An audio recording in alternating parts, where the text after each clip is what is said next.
chain. So if WFTO sends the external inspection to GreenNet, it's not only going to the office of GreenNet, but they look who are the suppliers, where GreenNet is buying, where are the rice producer, and we select also a certain number, and we go also to check directly where they are buying. No? Therefore, our members need to have a list where they are buying the products, and so they are the check. So we will more and more go towards controlling the whole supply chain. There is also a risk level, medium, low, medium, and high risk. So the frequency of inspection depends on the risk. In organic, somebody has to go every year, an inspection is done. And we think every year it's useless. It's not that an organization which is complying with fair trade standards from one year to the other is changing. So why sending an inspection, which is costing a lot of money? Why sending it every year? So you said that if the risk is calculated according to certain parameters, so how big the organization is, how many suppliers they have, and. So if the risk is low, it can be even that every 6 years you send inspection, and every 6 years there is a peer visit. So every 3 years there is an external control. But if there is some compliance and we think it's serious, the risk becomes higher, so the frequency is higher, and if we think there is a serious issue, we can do it immediately. In that way, we can keep the cost for the guarantee much lower, which is important because certification has become a business, and we have certification bodies which send their inspection, and you have to pay for it 400, 500 euro a day. This is again a kind of exploitation. It's not necessary and does not really give you a 100% guarantee. So with this risk level, I think it's the first time I don't know who in the working group has developed this one. Alessandro, yeah. I think this is excellent, because why should you pay for something which is useless? It's not completely, but mostly useless. No, it's waste of money and time. Anyhow, monitoring audit, okay, this have to be qualified by WFTO approved auditors. Frequency depends on the risk level. Aim of the audit is to verify the compliance with the WFTO standard, assessment of the accuracy and credibility of the self-assessment, and latest peer visit report, and address peer watch issues. If there are peer issues which has been brought in by peer visitors, they have to address this. Peer visit is done by FTO members in the country or region, or by trade partners, regional country networks, NGOs. But it should also be people which are in some way trained to do the peer visit, and it should be people what will help the member to identify. It should not be the police is coming and I have to hide. No, it's a friend is coming which help me to show where I can become better fair trader. Okay, this is state of the guarantee system. So what our aim was to build up a system which is credible, which is sustainable, also economically sustainable, and which is clear, which is a process what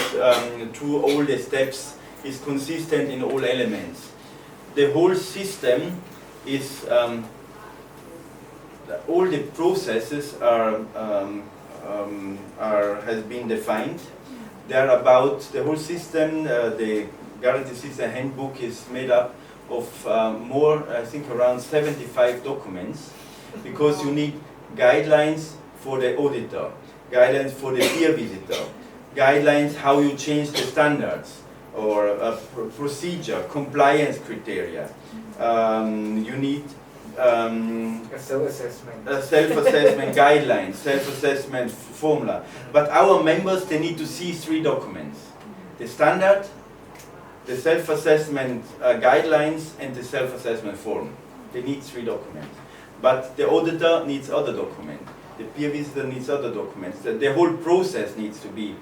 defined. Only then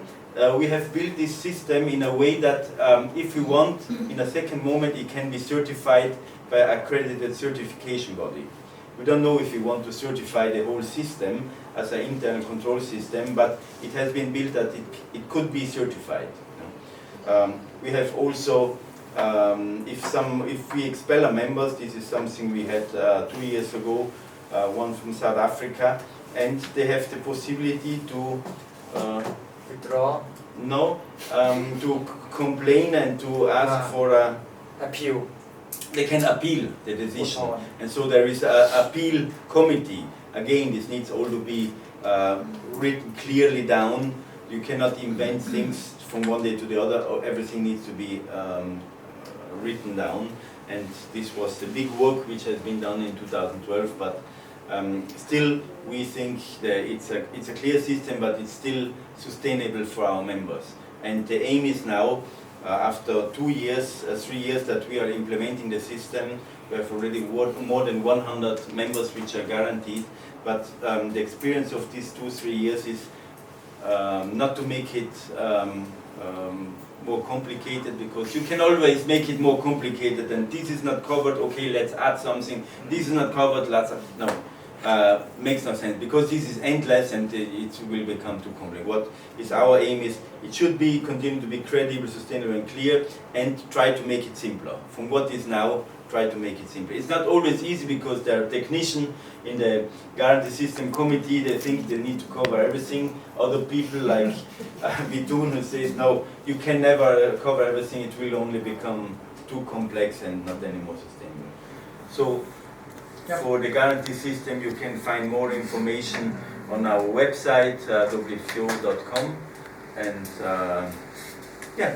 thank you for your attention. Where is this? This is in Mali.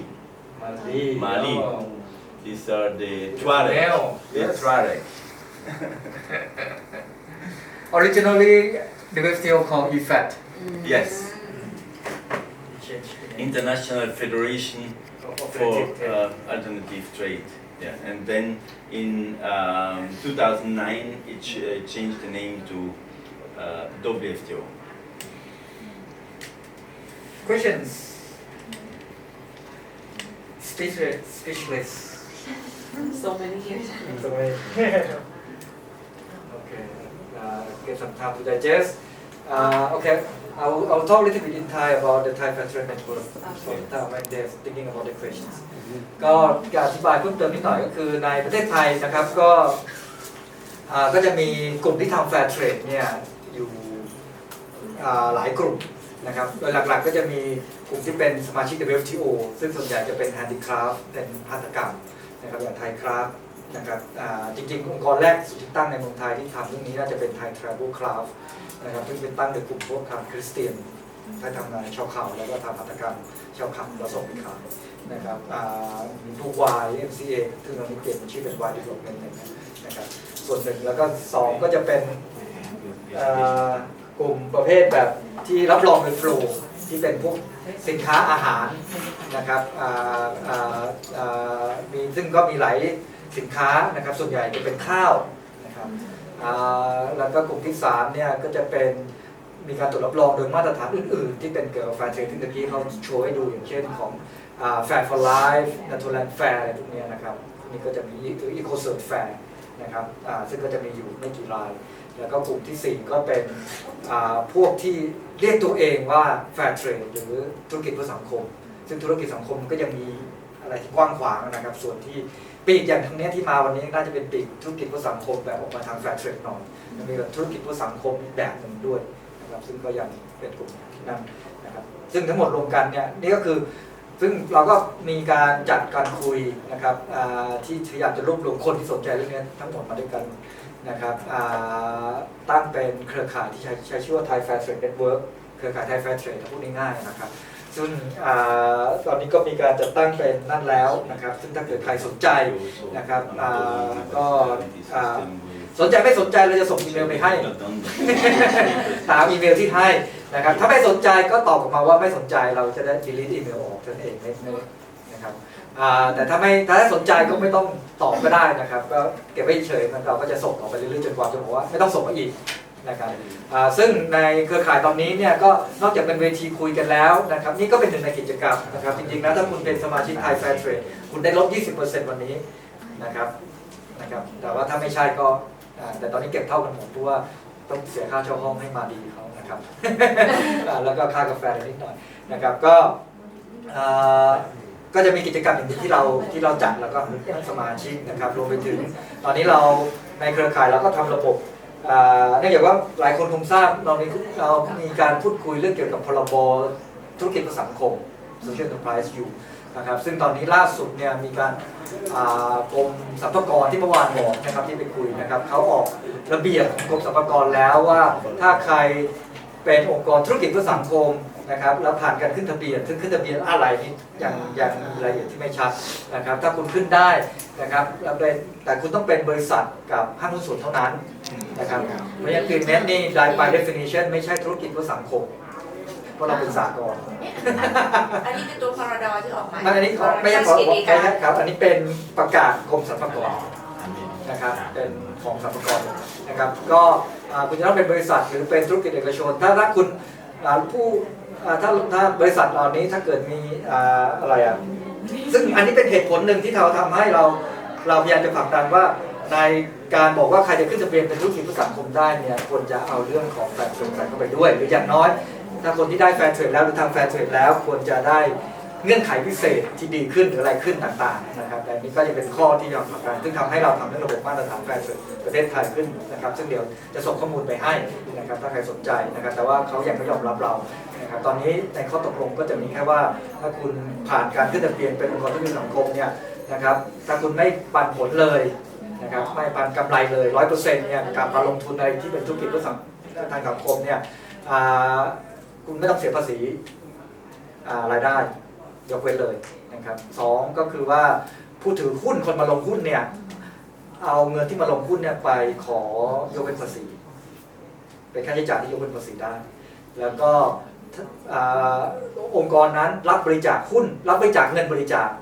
นะครับเอาคนสามารถจะออกใบเสร็จให้คนที่บริจาคเงินไปยกเว้นภาษีได้ซึ่งดีกว่ามูลนิธิอีกมูลนิธิผมตั้งมา10 กว่าปียังไม่ได้เลยสักอันนึงนะครับ แต่มีแต่นะ ไม่มีมีค่ะ เช่นคือสาแต่ก็คือถ้าสุดท้ายมีการเปลี่ยนแปลงมี